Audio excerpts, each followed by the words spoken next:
Aujourd'hui, les GAFA, c'est un véritable problème pour l'industrie. C'était une solution et aujourd'hui, les gens commencent à se rendre compte que pour de plus en plus d'annonceurs, c'est un problème.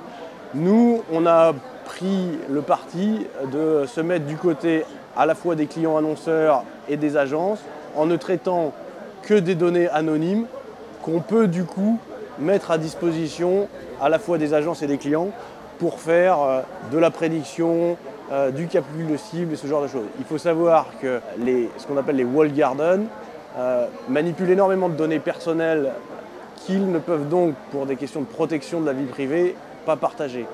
Et donc, effectivement, plus vous utilisez ces plateformes, plus vous les nourrissez en y apportant vos données, mais vous n'avez pas en retour le bénéfice de la connaissance client que ces plateformes peuvent capitaliser.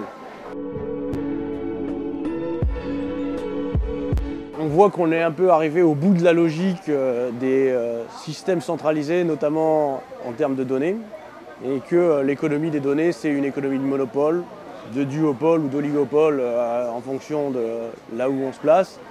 Et je trouve que le plus prometteur et le plus intéressant en ce moment, c'est toutes les technologies de cryptologie qui émergent, et notamment celles qui sont liées aux monnaies, typiquement Bitcoin, mais qui demain pourront s'étendre via les smart contracts à la publicité.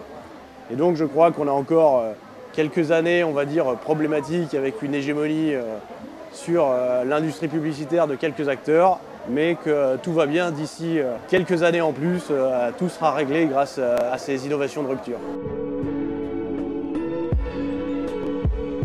On pourra à la fois avoir le bénéfice du big data et les échanger, tout en ayant la sécurité de la protection de la vie privée. Et chacun pourra maîtriser l'ensemble des données qu'il souhaite partager et l'ensemble des données qu'il souhaite garder pour lui de façon beaucoup plus simple. Il y a un certain nombre de travaux qui sont faits sur notamment les personal data stores, c'est-à-dire le consommateur revient au contrôle de ce qu'il veut donner.